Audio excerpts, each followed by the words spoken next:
What's up, everybody? Welcome back to the Money Show. And this week we got a really cool guest on the show with us. Number one, because she's a female, and you guys know I love to interview females because we're so freaking male-dominated in this business. And I love interviewing females and seeing how it is being a CEO in today's environment, and how it is to be a CEO and be a leader out there today. But more importantly than that, we're going to talk about her career and what she's established so far. Went to college, dropped out of med school while she was on her way to med school, dropped out, and jumped into real estate. In the last 3 years, she's done over 1,200 turnkey properties and turnkey flips, all out of Oklahoma City, from national investors from all over the country, as well as international investors as well. But the unique thing about it is she's not your typical turnkey investor. She actually kind of reversed that model, and she starts with a turnkey investor at the beginning of the project instead of the end of the project, so that you as the investor can get better deals, fully know about your property, understand it from the get-go, versus you buy something and we'll see how it goes on the back end. And she's done over 1,200 of them in just over 3 years. So we're going to talk to her today and see how she can help you today in your business. On that note, you guys help me welcome Alyssa Dyer from Table Investments out of Oklahoma City. Alyssa, thanks for coming on the show. Yeah, thanks for having me. Super cool having you here. Flew in from Oklahoma City today. Yeah. Right? Yeah. You fought today? Yeah, I did. You're in and out, right? Yeah, I was up at 3 this morning. 3 this morning? Yep. And I headed in. This is funny because I think I've only interviewed 2 people from the state of Oklahoma. Okay. One is from Oklahoma City and one was from Tulsa. Yeah. So I think I covered the whole state at this point. Yeah, I really that's did. It, right? Yep. There's nothing else there. Yeah. So you're born and raised Oklahoma City. Yep. You went to college. Yep. And in college, you were going on the med school route. Why the med school route? Seemed like a safe bet to make money, and like what I do, and my family was in it. 5,000 hours a week. Sure. Yeah. And Grey's Anatomy. Oh, Grey's Anatomy. Yes, yes. Yeah, I was very upset on Grey's Anatomy because originally I was cast for Dr. Dreamy. McDreamy or McSteamy. Yeah. They're both important. Both of them really. It's either one. They said I could play either role. And at the last minute, I sprained my ankle, so I couldn't do it. So bad career choice on my path, you know what I mean? But so Grey's Anatomy is what drove you to med school. And you got family that was in the med side, right? But uniquely enough, you drop out going through it. Yeah. Why drop out? Why? Man, you get to that point of college where you start shadowing because you have to beef up, bring me to your med school. And I hated it. It's all paper pushing and insurance and grumpy people and fluorescent lights. And I didn't know what I wanted to do, but it wasn't it. Look, so a lot of people go to college. Some people drop out. Some people don't even attend because they know from the get-go they don't want to do it. But then you have the family behind you, and the family is either extremely upset or totally supportive. What was your family? Is the process?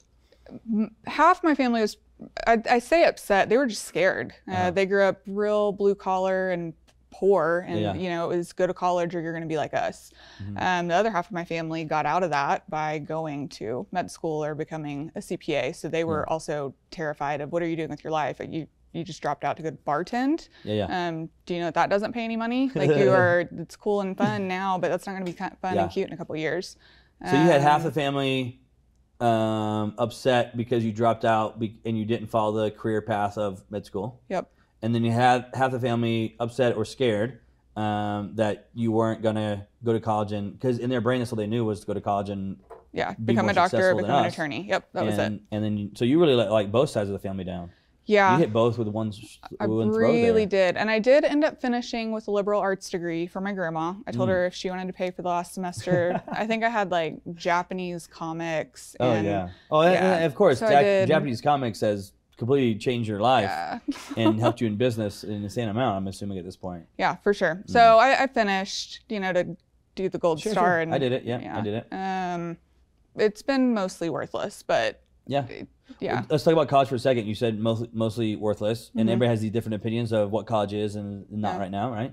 I went to college, I graduated, but I don't use my degree at all for it. And I kind of graduated just because of what you said. Like, I don't know, I made a commitment to my parents, and they wanted me to finish, and it meant more to them than me. Yeah. And so I was like, okay, look, I'll finish it, no problem. Like, I'm not gonna argue with you. And I was having a good time with like friends and so forth as well.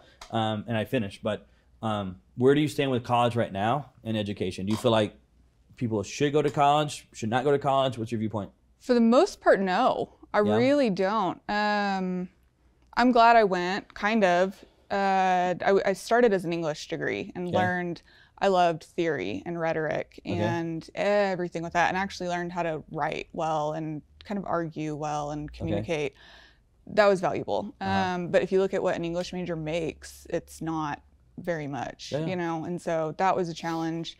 I often wish that I could go to college now and just take 1 or 2 classes. So it's not that, like, the education's great, but you can get so much for free now. So unless you want to be like a doctor, a CPA, an attorney, you know, whatever, I don't know that it's there for me.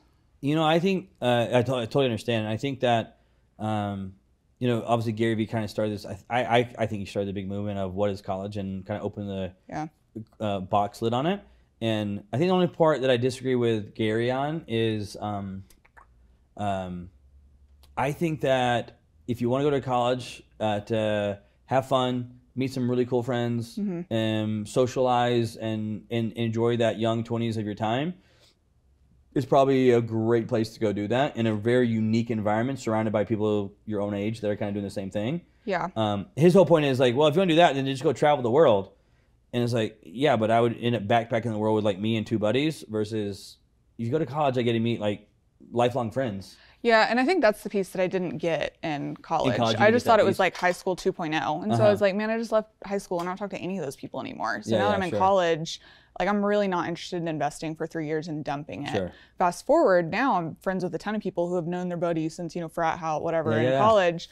You missed that piece of it. I think that there was something valuable there that I missed out on because I was so just like head down, get the grade, go. Yeah. And to me, I found a ton of value from that side of it of like, and some of them I kept as lifelong friends, and some of them we were friends in college, and you know, I see them on Facebook periodically. But it was still just a unique time in my life that I enjoyed without a ton of like pressure that exists in life as soon as you get out of college, basically. See, and that's maybe where it was different for me. So like my schedule, I had a family member who more or less adopted me my first 2 years. My childhood wasn't super stellar, and so they basically were like, hey, come live with us, don't have a job, we're gonna buy a car for you, do your insurance, and we'll pay for school. Your only requirement is to have a 3.5 or higher. And I was like, word. So down with that. I would get you a 3.5. Yeah, 100%. And so I did you live off campus too? Yeah, and so I lived with them, and it was super great for me. Yeah, sure. But there's other side that you kind of missed. Yeah, well, so it was great, but then, you know, I meet this guy. They didn't like the guy, and it kind of turned into a guy or us thing. And I was like, well, just, I don't know if this guy's permanent or not, but either way, I don't do ultimatums. So like, you know, choose me, whatever. So at that point, my schedule was like, I opened a coffee shop at 6 a.m. So I had to be there at 5:15 and would work there until noon, and then have my classes from 1 to 3. And then I'd go bartend from 3:30 to midnight. And then sleep, get up, you know, take Adderall and go again, and then just like crash once a week. So like the whole socializing, enjoy my time, lost. It was like high school just with a bunch of work now. Yeah, and getting paid like $9 an hour to make coffee, and it was just not the same. Yeah. You get out of college and you eventually get into real estate, right? You like you said, you bartended for a while, and then one thing led to another, you get into real estate. And 2017, you kind of launched. You've been in real estate since like 2014. Yeah. But 2017, you launched Table Investments, which is your current company right now. Yeah. Just what kind of drove you to get into real estate? What was it that made you leave bartending into real estate? Really honest answer is that I wanted to get rich. I wanted to get really rich, and I wasn't going to get there making vodka waters. So I read Rich Dad Poor Dad and was like, I can do that. I can for sure do that. All right, so I'm going to ask you a question because, again, just from the viewer standpoint, and you made a statement that I freaking love, and I want you to expand upon it. A lot of people, when they get into business and the entrepreneurship, et cetera, I think they're almost afraid to say what you just said, which was, F it, I want to be rich. That was why I wanted to go get into business, was I wanted to be rich. And they kind of live behind this like thing of like, oh, I just want to do really good, or and I'm not saying that you don't, but I'm saying what I found what you just said was a very truthful answer. Like that's truth. People get into business because they want to go make money. That is what and I think a part of the problem is when you don't freaking acknowledge that, you actually won't go make it. Yeah, no. Like, I think there's a big subconscious side of us that controls so much of what we do, that if you don't say, no, this is what I'm doing, I'm going to go do this, I'm going to make a lot of money, I'm going to go get rich, I'm going to create wealth, whatever it is, however you want to say it. If you don't actually acknowledge and believe that, I think you get caught in this of like world of like, you don't even know what you're really doing, but deep down you want to tell everybody I want to be rich, but you can't go say it. Why for you, when I asked you that question, is the first thing that came out of your mouth, and it came out with like conviction? I mean, I'll be really honest again. I started going to therapy in 2017 and started getting really honest with myself about what I wanted. My whole freaking life was a lie at that point. Sure. And so I was like, I'm either going to be miserable or I'm going to wake up and be like, I hate my life and something has to change. And so it's kind of on all of that, but I guess it's just kind of a byproduct of the last 3 years of going through that. Like, the reality is I work really hard so that I can make money. And like, I was at dinner the other night with somebody and they were like, what is it? Like, what's that drive? And I just told them, I was like, I remember being a kid in the grocery store or whatever, and having to buy the like marshmallow mateys instead of the like Lucky Charms, you know? Yeah, sure. And having to get the fucking eggs with the styrofoam instead of the like cardboard. And nothing made me feel more poor. And so as an adult, there's this like chip on my shoulder that's like, no, I'm buying the real freaking cereal. You know? And so I can either like walk around and be all shy about that and not get anything accomplished, or I can just be like, yeah, dude, I want to make money. Yeah, I think it goes back to what you said at the very beginning there, was like, you got very real with yourself. And I think when you get to the point where whatever drives you there, it's different for different people, but when you get to that point where you can be super freaking honest, not with anybody else, but just internally yourself. And realize, hey, this is who I am, this is what I'm doing. I'm very honest, I'm open about it, and if it offends other people, not that I'm trying to, not that I want to, but this is myself, and this is who I am, and I got to go forward this way.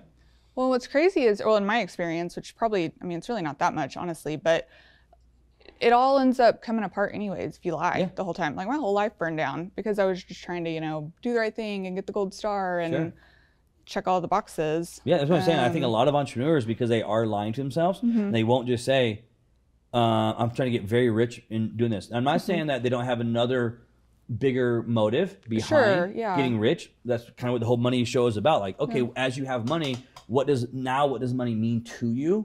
Right? So I think everybody kind of has that piece, but they're afraid. They almost live on that side versus saying, I'm going to go bust my ass for 18 hours a day and go take a ton of risk and jump into worlds I don't understand yet. And why? Because I want to freaking go make money. And again, because I think they're not honest with themselves. They end up in this like hamster wheel of like craziness, and eventually it just collapses. I think you use the word burns down or whatever it is. I think exactly what happens with entrepreneurs. So I think it's super cool that you're one of the few guests that have like, oh, because I want to be rich. Wow, that's so surprising. I mean, it's money. It is. No, it's you know, everybody's in different places, and I don't always ask that question, but it was where it came from. So I think there's a lot of truth in what you just said there, and I appreciate being authentic about it, because I think there's two pieces there, right? The takeaways were, number one, freaking say it. Like, it's totally fine.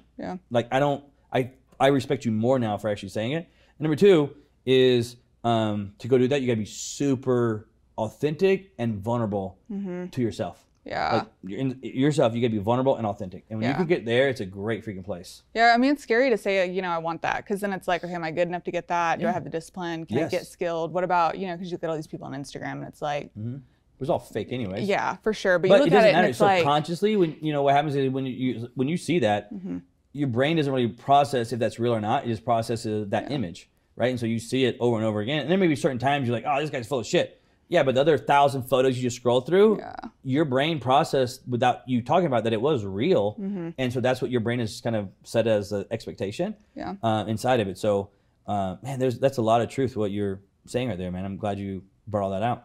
Okay, so let's talk about Table Investments. Website is table.investments. So it's not tableinvestments.com. It's table.investments. If anybody wants to follow you on Table Investments.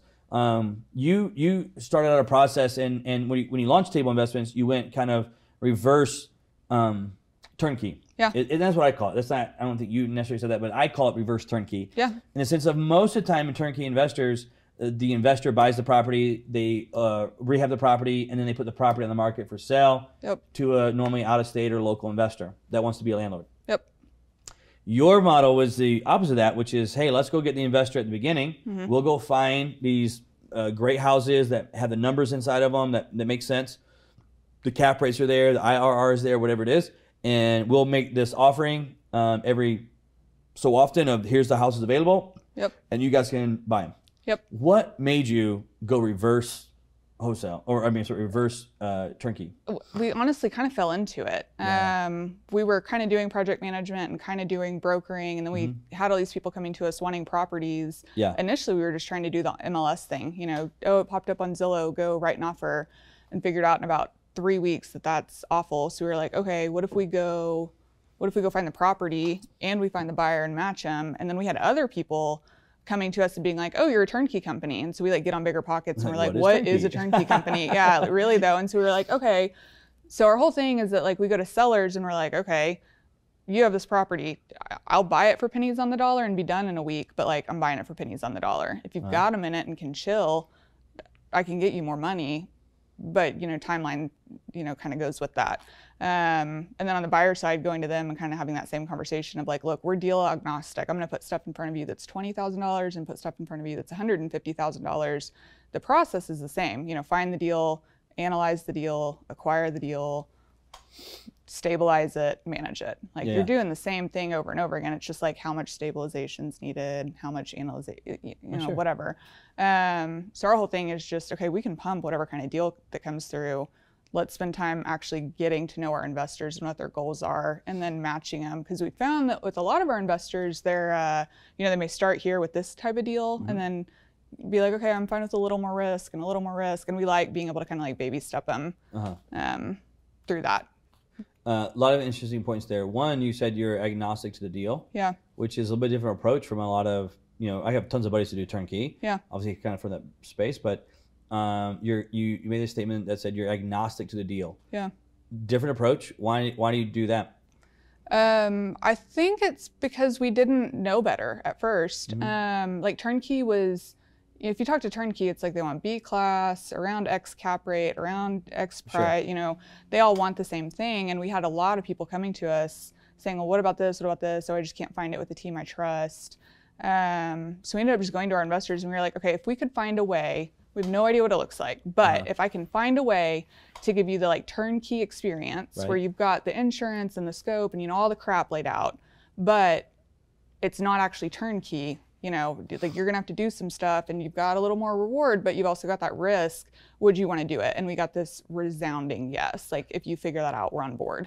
You said a couple of times that maybe they have more risk. What do you mean? Why they have more risk? What's the risk part there? So if I buy a house that's turnkey, so many of the better companies are going to offer, you know, the warranties and everything's done. There's no question marks on it. Versus if you buy a house and I'm like, hey, this is going to be $8,000. Yeah. To rehab, not to buy. Yeah. To do the bathroom and the kitchen or whatever. You have the risk that I'm going to rip that cabinet out and the subfloor is going to be rotted, and now your $8,000 is $8,600 or whatever because I've got to go put plywood down. So I'm not sucking all that equity out because I'm not having to buy it and do the rehab and hold it and then sell it to you and somehow find a way to make all that money back. But you get the change order when, you know, stuff comes up. Yeah, I guess there could be more risk from that side that the construction, you know, could cost more as you get into it, and versus on a finalized turnkey, maybe those things are already, or at least you pray to God that they're already found out, right? Not always they're found out, but you kind of pray to God they're found out. To me, I'd probably the flip side of that though, you know, as an investor, if I was buying a turnkey, I don't know, man. I think I'd rather buy it from the get-go, and again, maybe because I'm a little more experienced investor, understand that things are going to go wrong. Like the house, I've done enough houses to know that things are going to go bad. There's going to be change orders. I don't know if you've ever done a house without a change order. I don't think I've ever done a house without a change order. No. And it's just part of the process, right? And sometimes those change orders are $500. Sometimes they're $5,000. But I don't know. I think as an investor, because here's the deal: like when you're doing that property from your perspective, like from your contractor side, it's really better for them to find other stuff and tell you about it. They don't have they're not going to make more money or less money per se. I mean, the actual physical contractor may make an extra $200 for doing the subfloor. Sure. That little $600 one you're telling about. But like, you guys are not going to make more money off of it. So no. I would rather buy it, understand things are going to go wrong, but let me go ahead and fix them and not be put off by it. Like, I think I would actually tell you, hey, look, if you see something, just let me know. Like, I understand there's going to be stuff that you're going to find out. Like, let me know, because at least then when I'm done with the property, I would feel like, okay, that's a good, stable house. I'm not going to run into something in 2 years where it's like, oh yeah, by the way, your subfloor is completely gone. Where sometimes in turnkeys, because they have to meet, if they, now that the investor, they have bought it and they're rehabbing it, they have to sell it. And on some of these things, if it's like, oh man, that's going to change the cap rate by 0.5%, and that's going to cost us X amount of dollars, so we can't sell it for now. Oh, okay, let's just not do that, and you know, they'll have to deal with it later whenever it pops back up again, and we'll do it on our property management side later. You know what I mean? Like, to me, I know you're saying there's more risk on this side, but I could always make the argument there's risk on the other side. And as an experienced investor, I'd rather do it up front and know. I'd rather do it up front all day long, over and over and over again. I think so too. It's also hard though, because I sit on the phone with guys who are 29 years old, live in California, have saved for months, you know, to buy their very first one. And we've got like the hedge fund guys who just aren't going to blink and spend hundreds of thousands of dollars. But I've got that guy who's coming to me and he's like, I am terrified out of my mind, because to him, an $8,000 rehab is like HGTV. We're going over the moon. Everything is like down to the studs. So I look at it and I'm like, man, you're just doing new kitchen cabinets. Like, that's it. We're doing kitchen cabinets and counters. So it's hard because it's like what you just said, experience versus, but my client a lot of times isn't experienced. That makes sense. You do the 1,200 properties, right, that you've done so far, give or take, where that number is right now, but or when the show comes out. But around those houses that you've done in the turnkeys, do you find that you tend to try to make all the rentals, if they're going to be a rental, very uniform across the board? Or is it, do you let the investors pick, oh, I want this paint color, or I want this cabinetry, or I want this flooring? Or do you say, hey, here's our model, this is what we do? We say, here's our model. If it's your property, if you are choosing to go outside of that, let's have a conversation around it.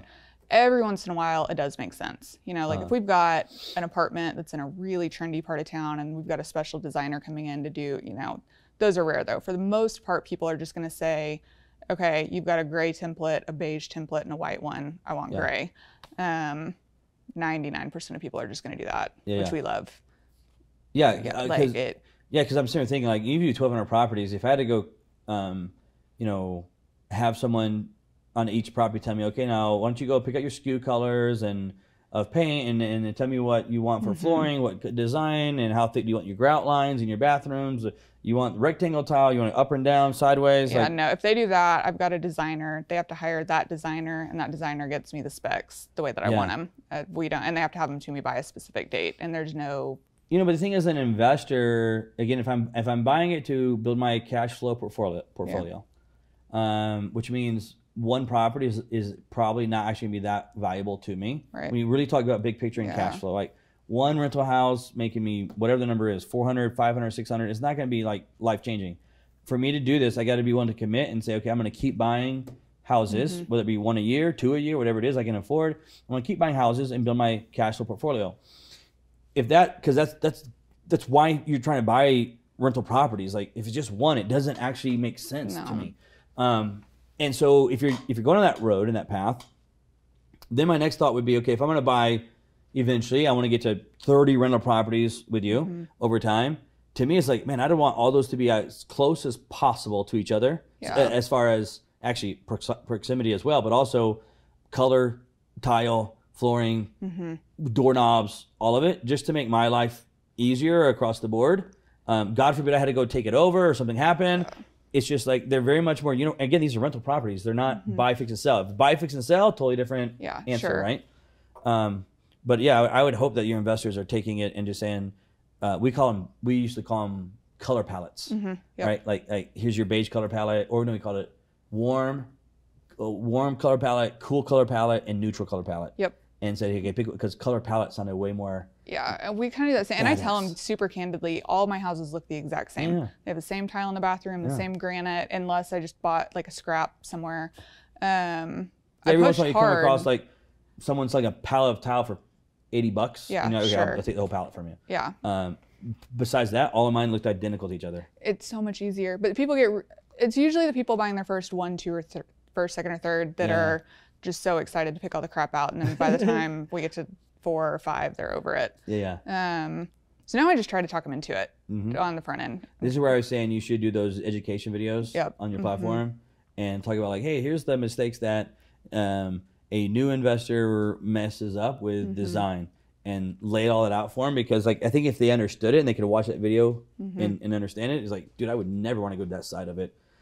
Now, on that note, we were talking earlier, I'm pushing you hard, not to create an education company. I don't think you should do that, but to create education training videos for your buyers, your people. And you are not the only one. I'm the worst about it. I hired somebody to change all that, and she's like on me. Yeah. She's been great. She's like an art director and has all this stuff going. But I publish these case studies. I've only got like 3 of them up. Okay. I probably get like 8 requests a week that are like, hey, when's the next case study? Hey, when's the next case study? Case studies are huge. People love it because they're able to see. I mean, I publish every mistake that I've made. Like, I'm super transparent about all the bad mistakes, the good, the wins too. But people get really engaged on. And somebody looking through, she's like, you actually have people commenting on your website. Yeah. I was like, yeah, I do. I am so out of time. It's unreal. So yes, I need to make it a priority and just haven't. Case studies are huge when you get into it, because again, I say this, they're huge if you divulge everything, like you're saying. Yeah. When you only show all the positives and here's all the great stuff that happened, it's a little bit, HGTV like. Yeah. But if you go in and say, hey, like, here's the mistakes that I made, looking back, I did this, or I've done this one this way, or here's what it cost me, or et cetera. Case studies are freaking huge. And I agree. With that many properties you're going through, I mean, I would create a template model. Yep. And that's literally how I did it back in the day. I had a template model that said, here's the information we need, here's the photos that we need, here's the angles of the photos that we need, and then create like just like anything else, you do them all the time, create a process for it. And actually, a lot of other people actually gather the data as the house kind of went through their assembly line. And eventually by the end of it, it was like, I was more or less just telling the overall story that was meshed into it, but the data was actually got by everybody else. Yeah, what kills me is that I have like a whole Google folder where all the data's there. Like this girl that I'm working with, she was like, okay, you'll have to write blog posts. I was like, I have like 50 that are written. Like the content is there. I just need somebody to do something with it. Because I don't like getting into WordPress and being like, I haven't logged into WordPress ever. Yeah. I refuse to. But people have to know it's not like, okay, what do you do? I have this 2 duplexes, they're right next to each other, so call it a 4-plex. I didn't know when I bought this house that you have to check the attic for plumbing. I had no clue that was even a thing. Winter storm hits, all my pipes burst. Every single one of them burst. So I am 3 weeks away from this rehab being done, and my top floor fills up with water and falls so hard. Oh man, that it causes all of that drywall to fall again. Wow. And so it's just like, okay, that's real life. And I'm not a billionaire that can just be like, okay, here's an extra $100,000 to basically start over on the interior of a rehab. So it's scary when I come in with clients and I'm like, yeah, it'll be fine, but also it may not be. Go look at this case study, and you have to be prepared for maybe not. Yeah. On the reverse turnkey side, what's one of the biggest? What do you say is one of the biggest positives and one of the biggest negatives that your investors face going to this style? Positive is for sure the equity. In the sense they get more? Yeah. So if they're in a position where, last year we had a lot of people either get laid off or pay cuts or lots of stuff shifting, and when they needed to sell, they were able to at least break even. A lot of them made money, which I was pretty proud of for the short timeline that they had. Equity, and if they actually want to learn, then that's there, and they can kind of learn more and see, okay, this is actually what it looks like to kind of do these improvements. The main con It honestly, real honest answer is most of the con is the running the business side of it. It is so much more inefficient to bring investors in on that process. Yeah, for sure. I guarantee it is. That's why most people do it the other way. Yeah. Because on the other side, I have to deal with no investors until you buy the property, and then it goes to property management, and that's it. The game's over at that point, really. I mean, so I'm like a little nervous about how that'll present, like telling people like, you're the fucking problem. It's not that. It's like you're new. You have all these questions versus I could just assembly line it if I. Right, no, that's how everybody does it. Right. But the positive is it's going to take you more time, more headache, more frustration, and so forth. But your clients are going to get better, A, educated, and B, they're going to get better equity inside the deals. Where normally at the flip side of it, normally by the end of it, most of the equity is going to be eaten up by the either marketing company that's out selling it and or the investor that did it that's in-house selling it as well. Most because they know the numbers now. And they can say, okay, well, we bought it for 70, we put 30 into it, but we thought we were going to put 20, but we ended up putting 30. Our rate of return on that money that we borrowed was X, so it's worth 125. We're going to sell it to them for 120, but it should be maybe 130 by then or whatever it is. And they push all the numbers hard and they cash all the equity. I mean, and I'm not saying every turnkey, but most of them, that's how the game is played. Well, and I always tell people there's nothing wrong with that. Just know that that's what you're doing. Nothing wrong with it. Like, if you, especially when I buy a lot of properties at one time, like I have great buddies of mine. Marco, Marco. Yeah. Great buddies of mine that his is a little bit different, but similar to that process. You tend to pay a little bit more, honestly, market value. Mine is maybe a little bit less, but you're really paying, especially today's market, pretty much market value is what most of these guys are paying for turnkeys now.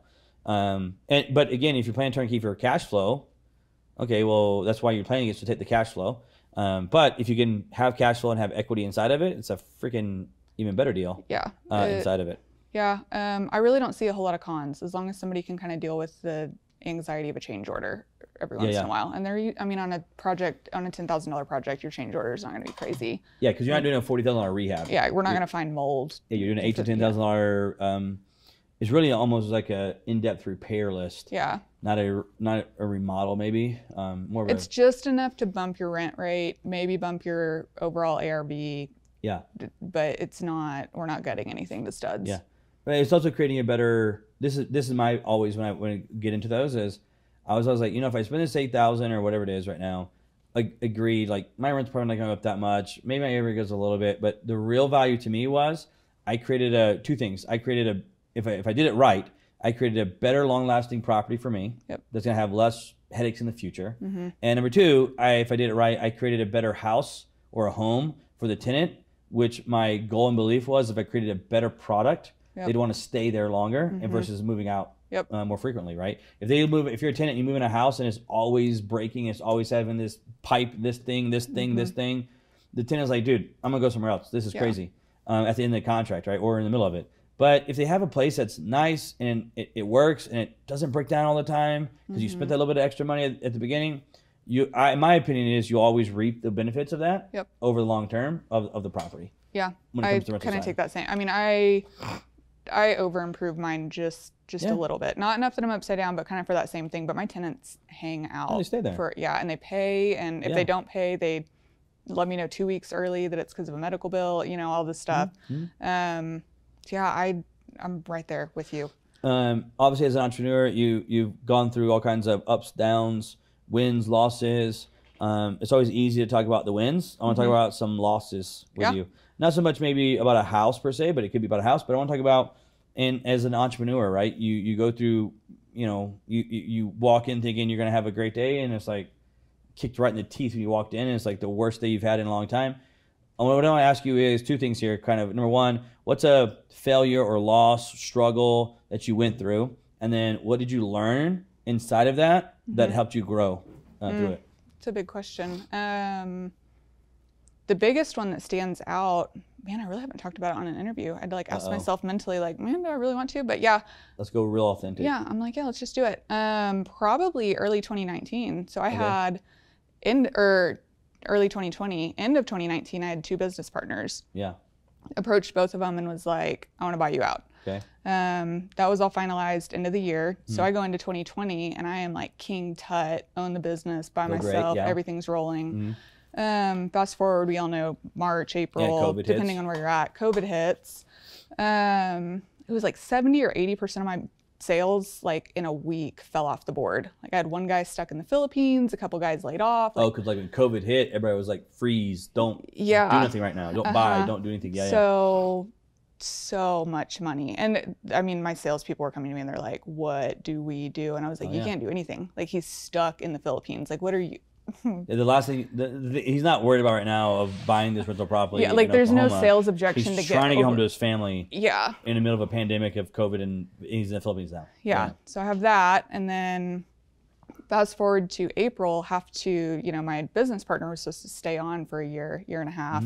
Fast forward to April, and I end up having to let him go from the company. So he drives half of our sales regularly. I mean, he's the best salesperson I've ever worked with. Have you met me? I haven't worked with you. Okay, well, now you know. Yeah, he'd take his lunch. But now you know. I go from, so I watch all my sales trickle off the board. In February, March. Yeah, and then I have to fire my former business partner. That drives your leads flow. Yeah. All of the, like he really was the salesperson, and then everybody else was like learning sales from him. So I'm like, okay, cool. And then fast forward, and almost all of my staff quit. Yeah. Either because I had one guy who was scared, and so he was going back to formal education, college, 401k, security, couple because they were super loyal to former business partners. So when I let him go, so I wake up and I'm like, okay, so I've lost like 70 or 80% of my sales. We're in a pandemic. I have this management company that I hate that's taking all my time away. I have no bandwidth. This is a great story. Yeah, and I'm just like, am I the world's, like, really, like, I can joke about it kind of now, but, like, I was literally like, am I, like, the world's biggest loser? Like, how did we go? Well, you went from, like, king to, you just bought out your partners, and you moved forward, and we're going to go build this whole thing yourself, not knowing, as no one did, that a pandemic was about to hit and shut us all down, and then all the other stuff adds on to that, stacked on top of it. Yeah. Well, and then when your staff is quitting like retroactively, and you're like, wait, I thought, what? Like, how is it so bad that you're quitting? Like, last Friday was my last day, and you're sitting there like, how does that work? Like, is that real? And like, do I pay you? What's like? I don't know how that works. So that sucked. Like, all that whole year just was. It was so hard. But there were so many decisions that I made that I was like, okay, I'm going, I haven't taken any money from the company since March of 2020. Yeah. So it's like, I'm going all in on the health of the company. Sure. And I'm going all in on culture. Like I'm not dealing with it anymore. Because our culture, if I'm being honest, our culture was like borderline crap. It wasn't bad, but it wasn't anything to write home about either.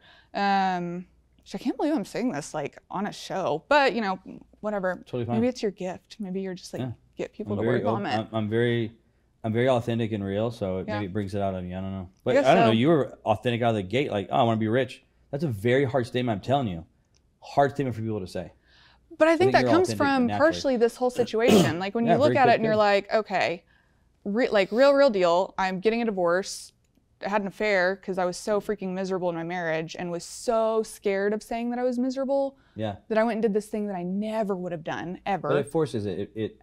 People do it because it breaks the camel's back, if you will. Yeah. Like, I didn't know how to say it, so I sabotaged and forced sabotage it. is a good word. Yeah. So it's like, okay, personal life is crap and I feel like an awful human. Business is crap, and now I retroactively feel like a terrible leader, human, boss, like fill in any word there. So it just kind of forced this moment of like, all right, you can like take a real honest look at your life and get real honest and start fixing it, or you can just like ride the shithole, but like it's not getting better. And you make excuses for all of it. All of it. Like, oh, well, this happened because of this, or this happened because of this. It's the pandemic, it's the business partner's fault, it's the ex-husband's fault. Like, yeah, it could have been, but like reality is like I'm common denominator there, Yeah. That's a tough word right there. When you find out that you're the common denominator between all of those. Like, no, I've been through all this stuff. Like, I fully understand what you're saying. Yeah, you just sit there. I mean, I remember in therapy one week, and Ashley looked at me and she was like, "You're the one center all these of the stories that all comes back to you." I was pretty mad.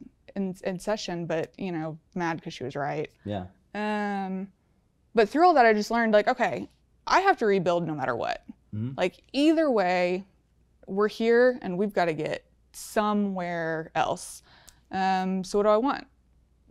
I want a staff that I like. I want a life that I like. I want to stop doing things just because I'm supposed to. Yeah. I was making a lot of decisions for the business because, like, forced scale, forced growth, when there were a lot of things we needed to slow way down on, you know, and kind of dig in a little more. That's not a super tangible answer for you, but that's kind of the big learning lesson of, like, you can push growth and numbers and deny and do all that all day long. At some point, reality is going to come fast. No, dude, I think it's a great answer because I think it ties back into, at the very beginning of the conversation, of your comment of I want to be rich, in the sense of, I think that what you actually went through, I actually think is very common for a lot of entrepreneurs. Like, that's the truth of it. Now, most of them will never talk about it and share it, but it's very, very relevant, myself included, in entrepreneurs. And most of the time, what they end up doing is blaming everything else on everybody, and then eventually it kind of falls apart, and they quit, or, you know, it goes away. In your example here, though, I think the biggest thing is what you learned out of it is authenticity. Yeah, like, dude, this is the fact, and like you said, like, what sucks is I'm the common denominator of this, and I got to figure out why I am the common denominator, and how do I tweak and grow and adjust that. Another great comment you made. Most of the time when entrepreneurs go through that, myself included, I'm nobody special. What we end up doing is double, triple down on growth. And it's like, oh, let's go market more. Let's go just do more deals, more deals, and that's going to fix it. And in reality, sometimes it's not more deals. It's digging deeper into culture, because you can't sustain growth without staff. And to have staff, you have to have certain pieces in place. And one of yours was culture. So before you, like most entrepreneurs, go up and do, let's double down on growth, you should have slowed down on growth and made enough money to stay afloat in it, but focus on culture, because you'll eventually be able to blossom and grow much, much bigger, which is where you're at now. Versus if you'd have doubled down whenever this happened 2 years ago, whatever it was, if you'd have doubled down then, you might be out of freaking business right now. Yeah, I have two people that I know for sure would have quit if I would have, and they're my two key, like, rock stars for your company. 100% nodded out in my mind they would have quit. No, so again, man, it's very true to you in the fact of your authenticity, and what you actually learned is one of the best truths probably you've given on the show in a long time, because I think so many entrepreneurs kind of go through it, and I don't want to say that they're fake, because I don't think they're meaning to be like an Instagram, like they're faking this thing. Yeah. But they're just not real with themselves. I mean, I get it. I mean, I was tempted to, like, answer that question by being like, yeah, I had this really hard deal that, you know, like, and that's not true. Yeah. But, like, that's, you know, like, if I talk about therapy all the time. If I'm in therapy, she'll be like, okay, great, that's the answer. What's the answer below that? Okay, what's the one below that? So I had a moment where I was like, okay, what answer? But again, it's like, okay, am I going to be honest or am I not? Exactly. That's my point. It's like, it shows the authenticity and the honesty of who you are as a person, which is also shows to why you have so much growth going on in your company, is the realness. And I just keep using the word authentic. And I think the word authentic is an overused social media buzzword that people use, and they're full of crap. I think what you're actually showing right now is legitimately true authenticity. I hope so. It's just, like you said, it's like, well, I probably should talk about this one failure over here in this house that happened or whatever. Instead, you actually talked about the real failure in entrepreneurship, which is the question I'm trying to get to help other people out. Yeah. The whole reason I'm doing the show is try to help other people that are going through entrepreneurship, struggling. And honestly, let's talk about from the female side for a second. How many female entrepreneurs are out there listening, watching, and they're like, oh shit, this is exactly where I'm at right now in this business, right? Yeah. And so, no, I think it's very real to what you went through and why you came out the other side of it. So it's a freaking great answer. Honestly, I'm not saying this is one of the best answers we've had on the show. Oh, I'll take my award. Because of the realness of it. One question I want to hit you with, kind of on a different topic, is talk about, it's unique because you are female. Real estate is normally a fairly male-dominated kind of arena. Like, I was in it a long time, and very rare to see a female kind of in that arena. You're in that arena. You're highly succeeding inside of that arena. outperforming a lot of males that are in that arena right now. What is that like? What is that like being a female in that world? I honestly don't think about being a female. Interesting. Honestly, and I think that may be a little rare. But the person who really kind of trained me in all things real estate, woman, owned business. She got pregnant at 16 and now sells like 500 or 600 a year. And so kind of coming in under her. And then I worked for a guy after that who, you know, he had a couple people look at him and be like, oh, is your secretary going to do whatever? And he was like, she runs everything. Like, I don't know what the mishap is here, but like now just out of principle, you report to her, whether you're supposed to or not. Yeah. So I've always had really great people who just kind of were like, yeah, it's not, like, we're not really going to do that. It can be intimidating, though, sometimes to walk into a room and literally be like one woman. Yeah, I've seen it. Dudes. Yeah, many times. And it's mostly just like finding the common ground that can be a little more challenging. Do you think that, and I've honestly like, when I use the word meditate or pondered, like I find myself in deep thought, like on random topics all the time. And I've had many like deep inner discussions and thoughts in my head on this. And I came out with 2 different answers, and I want what you think. When, you know, you give the example you gave, you walk in this room of whatever it is, closing, whatever it is, right? And there's a real estate meeting that you're going to go to, and there's 10 people there, 9 guys, 1 woman, and it's you. Yeah. What I think I think there could be positives, I think there could be negatives, and maybe both at the same time. What do you think in that example? And I really want to sincerely hear this from a female's perspective. What do you feel like the negative is when it's like that? It's so hard to articulate because it's so subtle. I typically am asked like lower level questions. Okay. You know, the guys will get like the high level, and it's like, oh, you know, let's dumb it down for the girl. Or, and that's not always the case. I mean, I know so many dudes who are absolute gentlemen, and you know, it's just fine. So it's stuff like that. I really don't anymore. I've only had a couple run-ins where it's just been like blatant sexism, or for the most part, that's kind of died out. It's mostly just, there's the sense that I have to fight a little harder for a seat at the big kids table. Yeah. It's like, yeah, you can have your tape, you can have a seat, you know, but whenever it's time to do the big deal, we're gonna, you know, turn the chair. When we're gonna talk about, you know, working with hedge funds and this process, there's a conversation that happens over here. Yeah, it's like, okay, do your little turnkey thing, but we're all gonna take our cash from that and go do something bigger with it. Yeah. I can see that. And it's so subtle. So I really just don't play into it. In that example, do you think that the men are meaning to do it, or do you think they're just like literally irrelevant to what they're doing, or do you think that they meant to do this? I don't think it crosses their mind. Yeah. I don't think that they're like, oh, that's the girl, leave her out. I think that it can be harder. I think it's just the common ground thing. Yeah. Like they know what to say to a dude. They know, especially with, I mean, kind of giving the guys a little bit of a break, like with everything with like Me Too and don't say the wrong thing to the woman, or you're going to be that fucking guy. Like I kind of get it a little bit. I've got a couple guy friends who have said like, I'm just so scared to say the wrong thing. Yeah. And I'm not going to say anything at all. I mean, obviously the Me Too movement was, I think a lot of good came out of it with you know, revealing certain things. Like when I think just Me Too, I always think Harvey Weinstein, and it kind of sucks for him because he's literally like Mr. Me Too.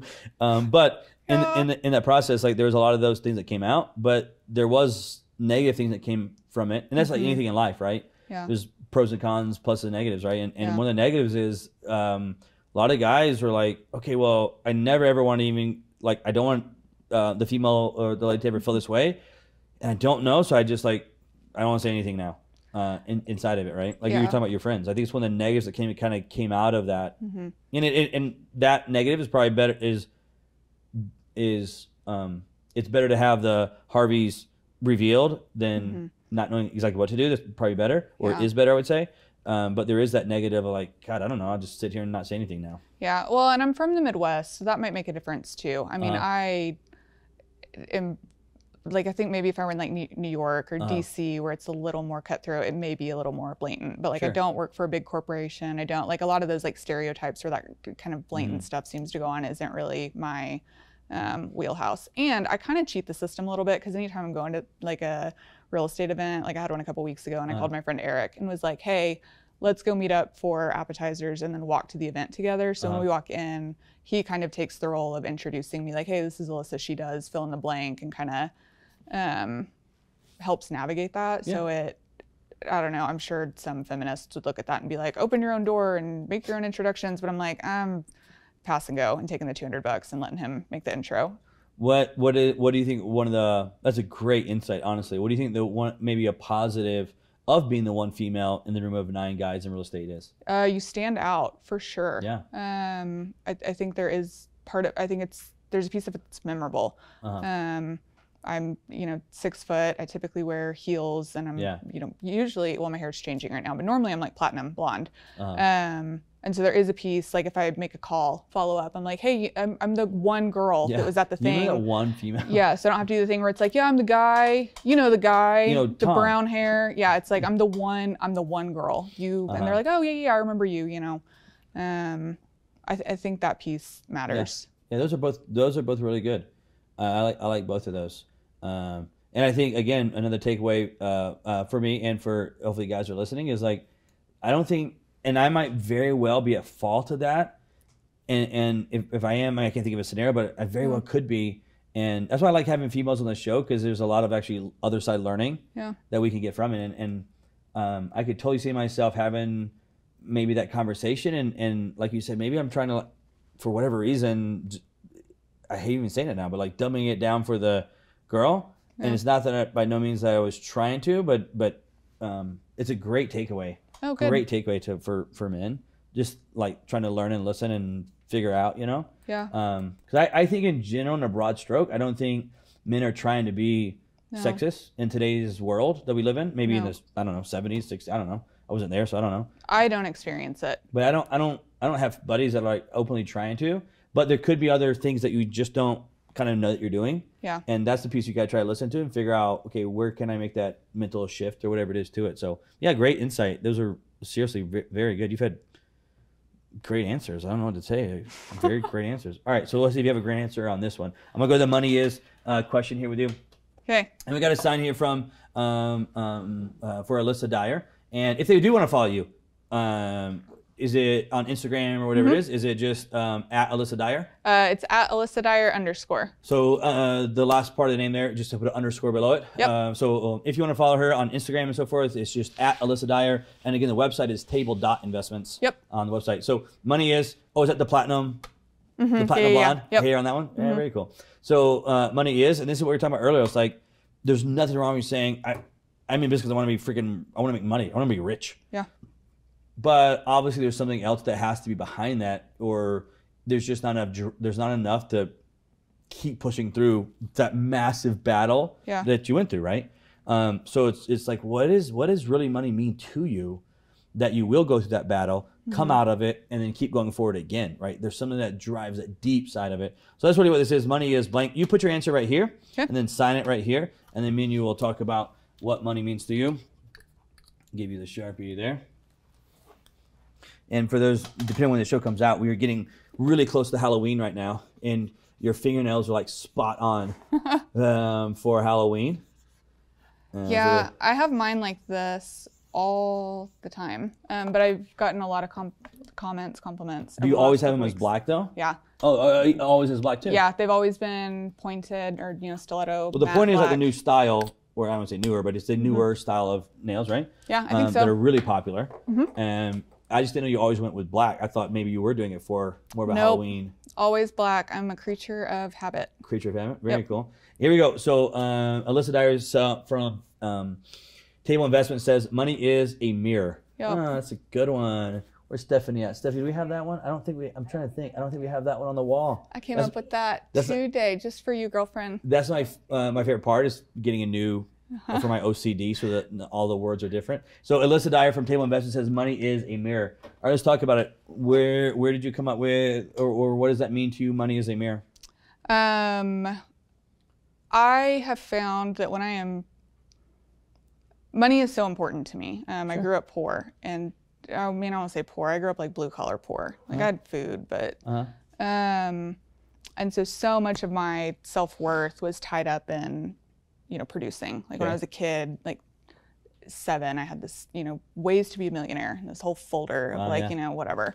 And so as I've gotten older, I've realized that when I'm chasing money super hard, I'm chasing worthiness or validation or support or love or something. And so for me, if money starts becoming a central focus, there's typically something off balance. 100%. Like a couple weeks ago, I was so resistant to doing this admin work. And, so I'd bring it up in therapy and she was like, you don't ever avoid work. I was like, yeah, but it's like 4 weeks and I'm not getting it done.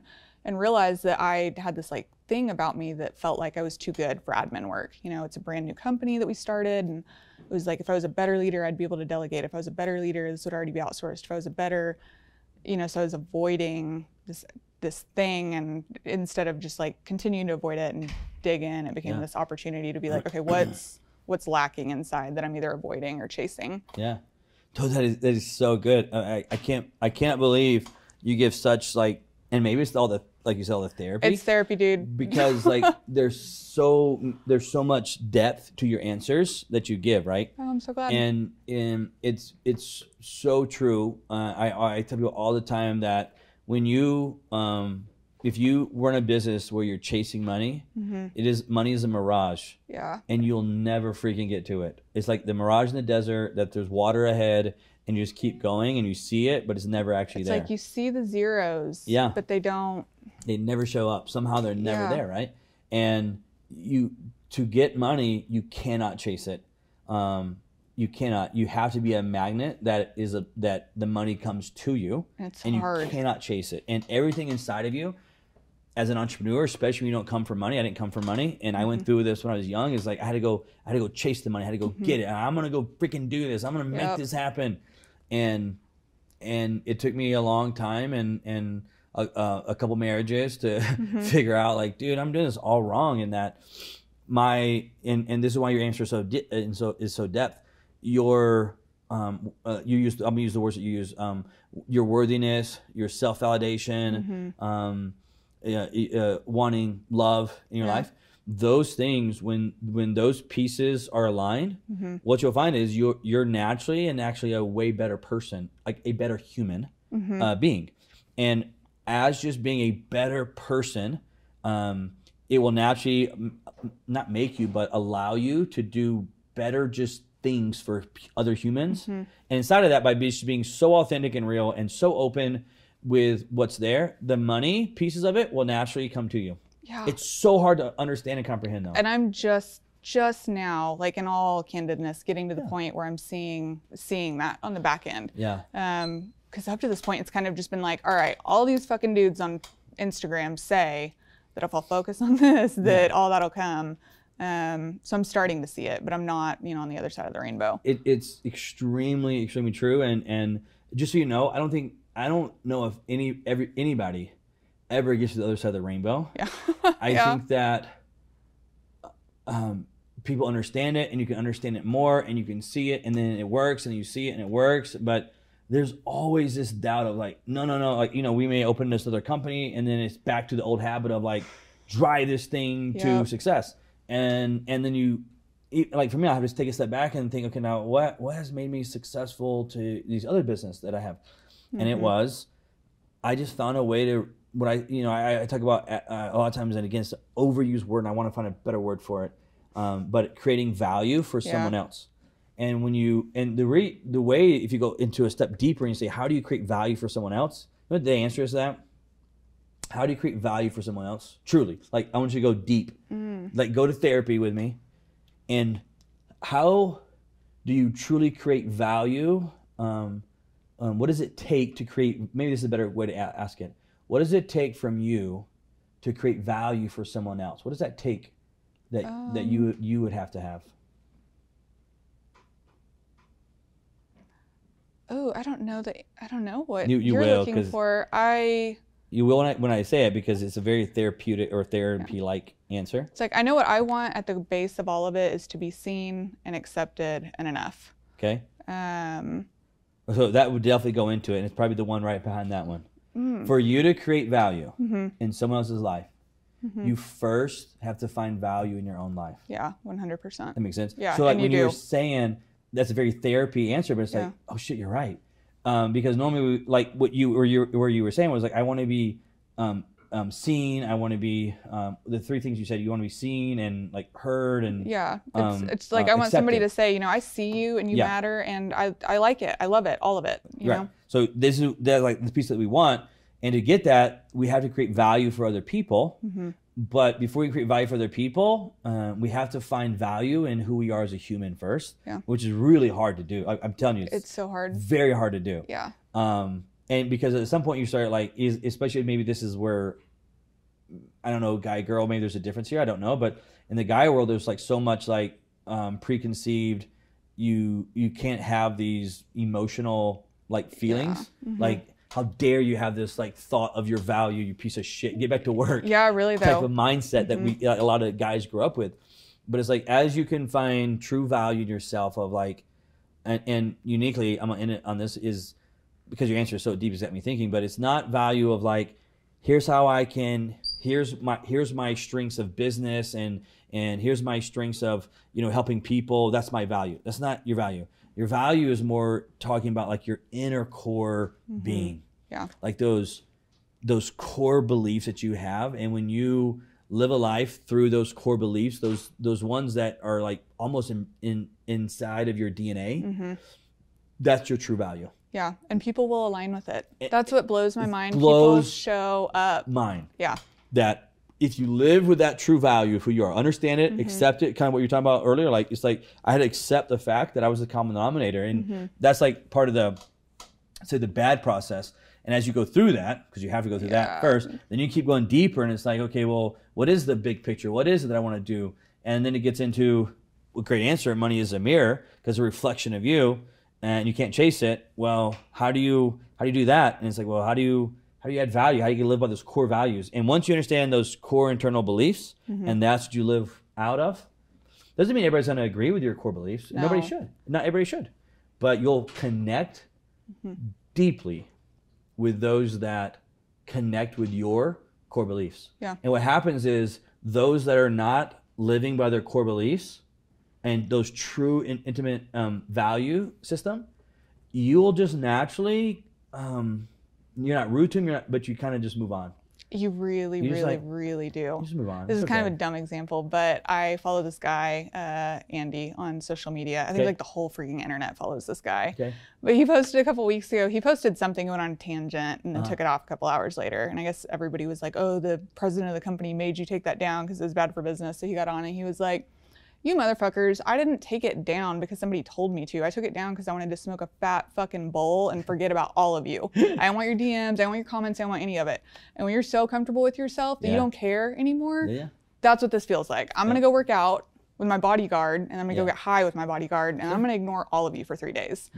And it was just this, it's silly. It's not that getting high is the answer. No, it's that the authenticity of where he was in his own life. Yeah, like how many CEOs would have been like, I just want to address some formal, some you know, formal and he's PR just like, person. I had a tough day and wanted to ignore it. Yeah. He was like, and you can't. Yep. Like you can say anything you want.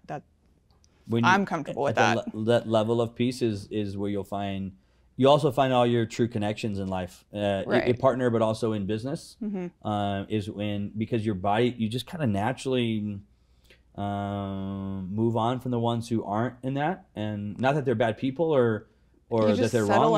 It's just the connection's not there. Yeah. And so it's just a natural, like your body can like sense it and move on past it. So, hey, look, man, it was really seriously, I mean this sincerely. Like I do interviews all the time. I think I got like 4 this week, and this has been a tremendous interview. And you really had a lot of in-depth answers, and I sincerely mean that. So I would tell you that whatever you're doing is working, and obviously it shows in your company as well with where you're at in success and in such a short amount of time and so forth. So I love having you on the show. Again, Alyssa Dyer from Table Investments, Oklahoma City. You guys watching the show, I appreciate you watching the show. Hope you guys enjoyed watching Alyssa Dyer and her pure authenticity for you. I hope she helped you. We'll see you next week on The Money Is Show.